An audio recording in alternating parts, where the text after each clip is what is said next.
Welcome to this episode of Best of America by Horseback. I'm Tom C. And I'm Kristen Bisco. You can tell where we are. One of the most famous views in America is Mount Vernon, President Washington's home. We're going to take you a little further into the insight of this man for horses and all the history that goes with it that you may not have known. And we're going to talk about what you can do and see when you come to Mount Vernon yourself as a visitor. You know, being right here on the grounds, it's more than just a location to go visit. You can actually feel the history and see the enthusiasm of people. Over 1 million come here every year. Well, it's so great because not only can you see the history, but they've got demonstrations going on, and you walk into his home and it looks just as if he was there. And they take great pride in making sure that the history is as close as you can get to what it was when George Washington lived and worked their farm. You're going to enjoy this episode, so sit back and relax and watch Best of America by Horseback. We'll be right back.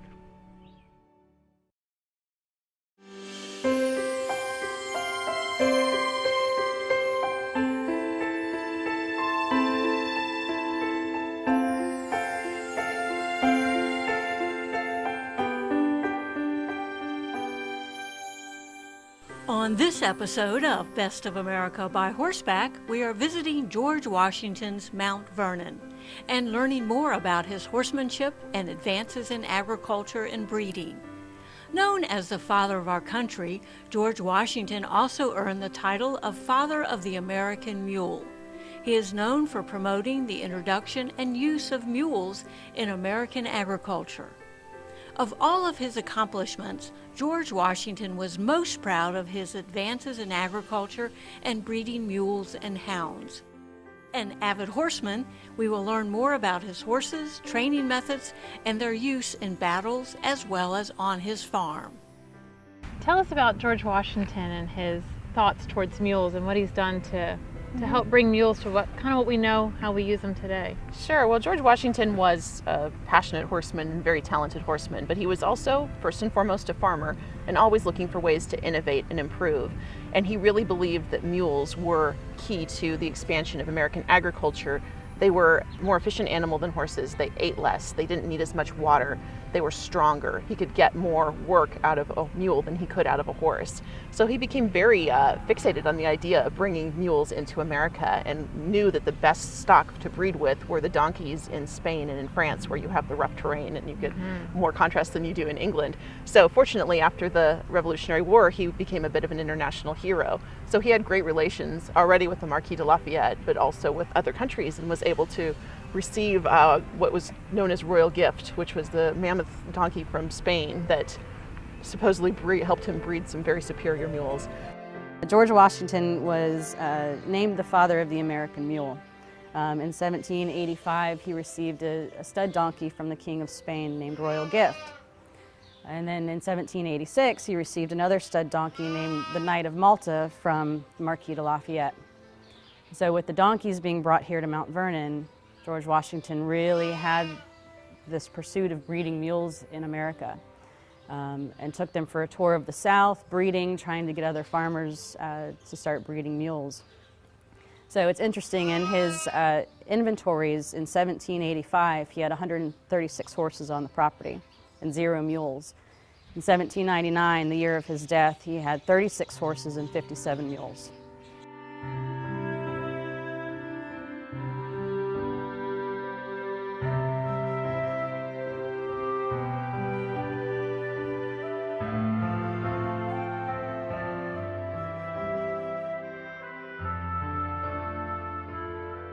You know, people see pictures and videos of colonial America, early American life, and they see the animals, and I don't think they realize the importance that the animals brought to the history, whether it was for wool or for work. Tell me about how important those animals were.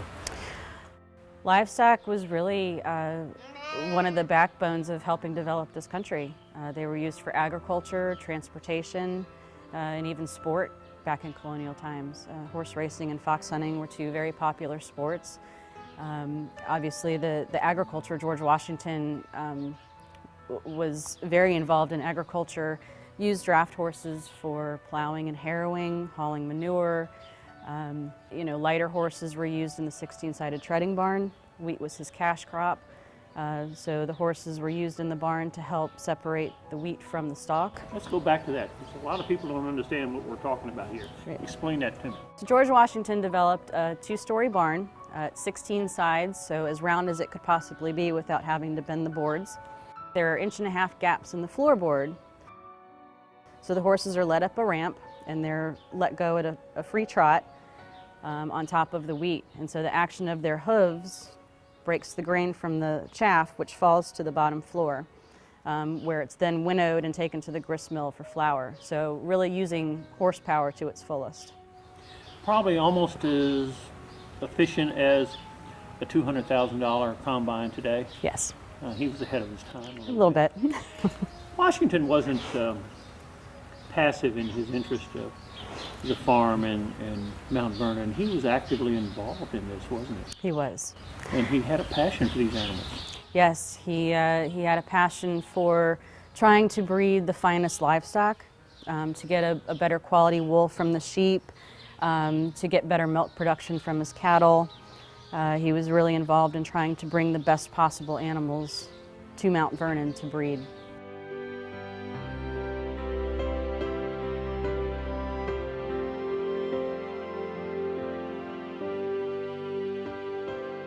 When Best of America by Horseback returns, we will learn more about George Washington as an avid horseman and trainer, farmer and livestock breeder.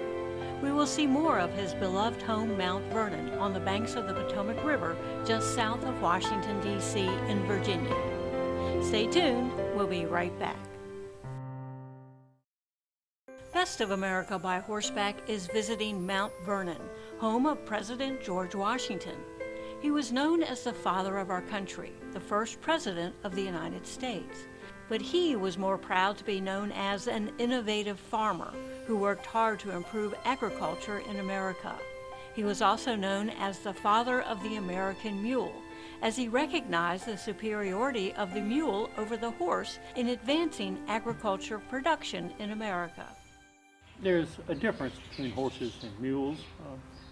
Mule people even today are passionate about their mules. But he understood the extra significance of mules for developing America. Can you comment on that? Mules, he found to live a little bit longer than horses. They required less food to keep them in good weight, and they were definitely more sure-footed in the fields. So he really enjoyed working with the mules, and that's kind of one of our main goals, is to bring them back to Mount Vernon and really try to make George Washington proud. Thomas Jefferson had said that George Washington was the most able and foremost horseman of his time. He was a pretty good horseback rider, wasn't he? He was. Washington, was an avid fox hunter, bred his own foxhounds on the property and used them for his hunts. He was in the saddle the majority of his life. Anyone that studies Washington, and historians will find there are two words that come to light in his letters, his writings, and his emotions, and that would be Nelson and Blueskin. Yes, two of Washington's war horses. So again, skilled horsemen.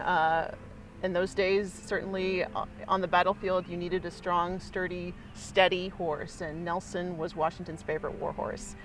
He was a gift from a friend, and Washington acquired him when Nelson was about 15, and he was the horse referred to more often than not as the one that the general was riding on in battle. So both of those horses heard their share of cannon fire and gunshots and what have you. And after Washington returned and retired to Mount Vernon, the horses came with him. So Blueskin and Nelson were also here in our stables near the mansion, and they're described Nelson is described in documents as a riding horse, but in reality he was kind of more of a celebrity, that people would come and meet this great horse that carried this great man through such trying times.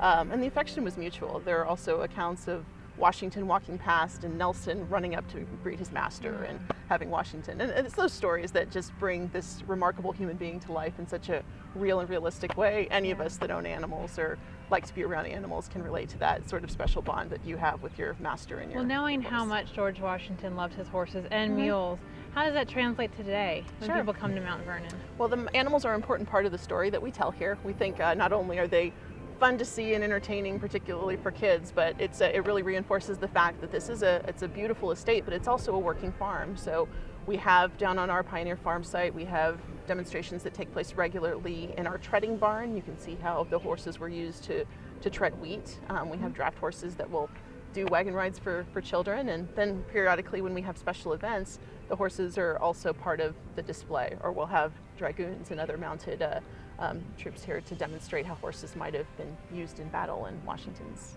time. The story has it that he learned his technique for training horses from his mother, who was quite a horsewoman herself, and that he sort of led the way on a new way of training horses without, he didn't allow his horses to be beaten and so forth. So he was really ahead of his time in every way. He was. He was really a pioneer. When you get the mules here, we're assuming that's going to happen. When you get the mules here, what are you going to do with them? We will use the mules for plowing demonstrations, harrowing.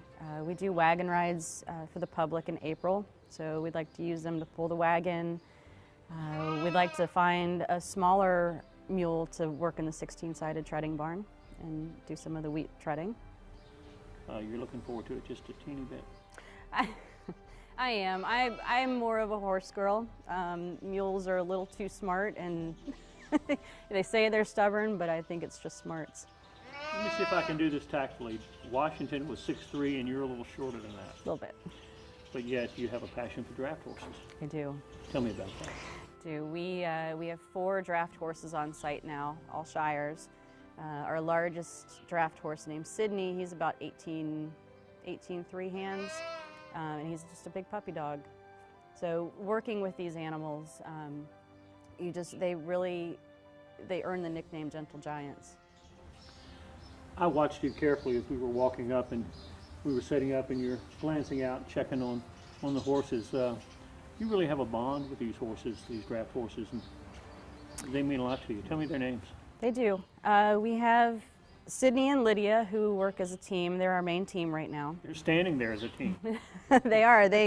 Yep, they are bonded. We have Harriet and Henrietta, who are half-sisters and work as a team. We have a mammoth donkey named Glory. We have 2 halflingers that are brothers, small draft ponies that work in the fields and also do the treading. That's Matthew and Mikey.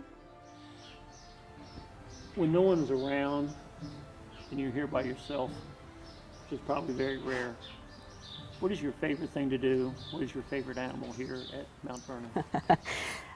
Like I said, I grew up a horse girl, started riding at the age of 4, and really had a passion for the horses. And after coming here and working with all of the different animals, I've really developed a fondness for the sheep. We have anywhere from about 75 to 100 sheep on the property right now.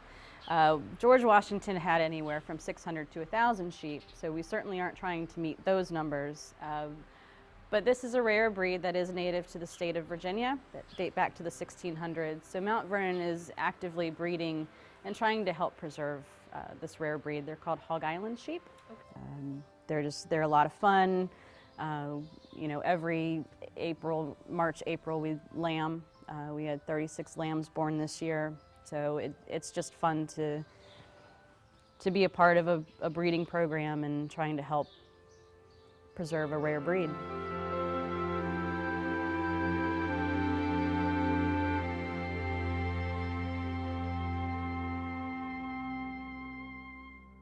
For more than 30 years, Tucker Saddles has dedicated themselves to the development, design, and manufacturing of trail saddles that provide the ultimate in comfort for both horse and rider.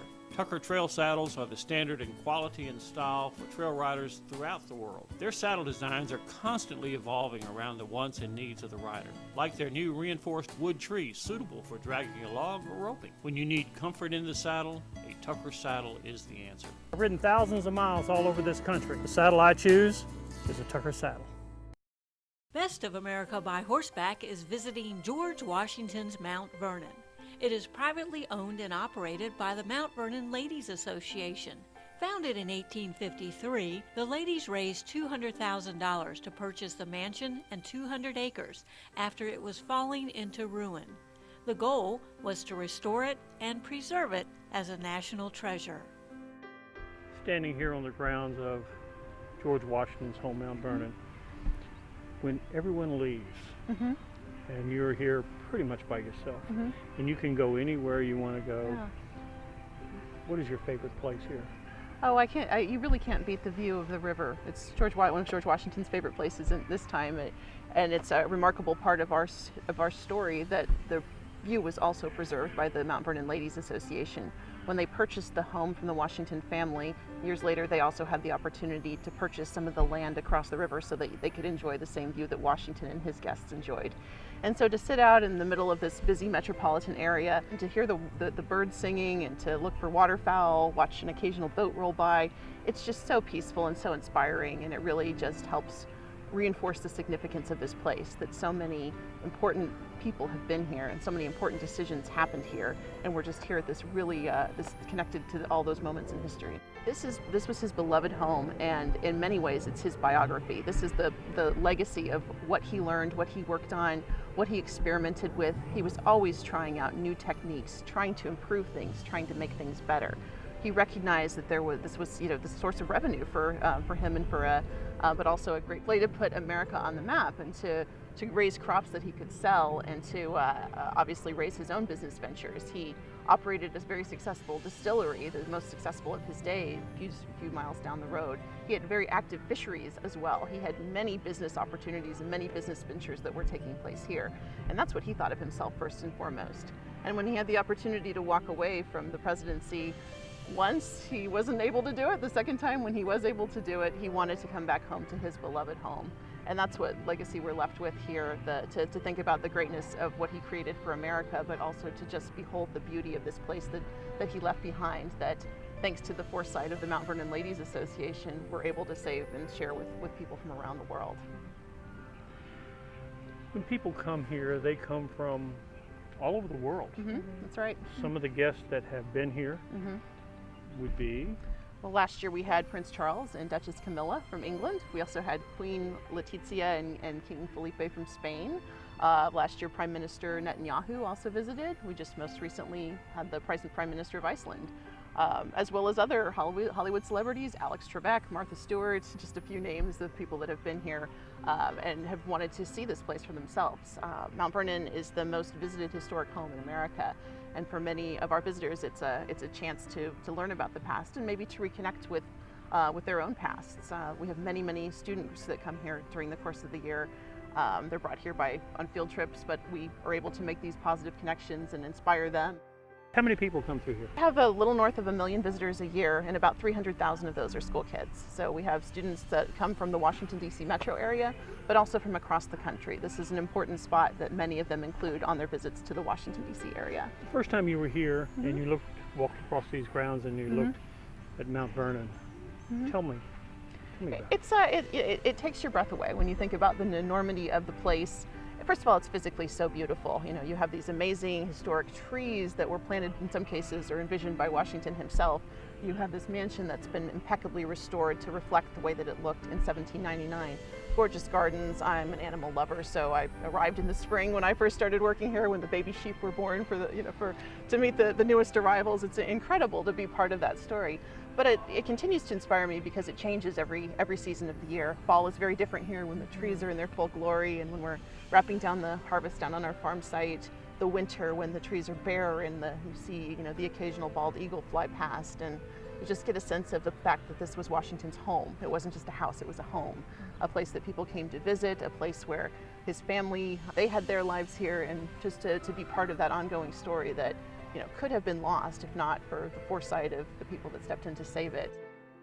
And they try to really embody the Washington sense of hospitality and importance of hosting guests and making the place open and accessible to all.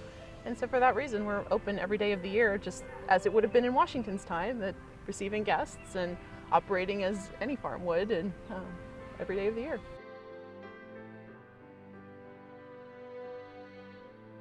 I hope you've enjoyed this episode as much as we have, being here at Mount Vernon, President George Washington's home, and learning so much about this man and how he affected the equine world even to today. You can visit us on upcoming locations. Visit our website at bestofamericabyhorseback.com, clicks on rides and events, and you can see our upcoming schedule. Also, be sure to follow us on Facebook, Best of America by Horseback. Thank you for watching. I'm Tom C. with Kristen Biscoe. We'll see you next week. For more information on George Washington or the history of Mount Vernon, or how you can visit Mount Vernon and the events they host throughout the year, you can log on to mountvernon.org.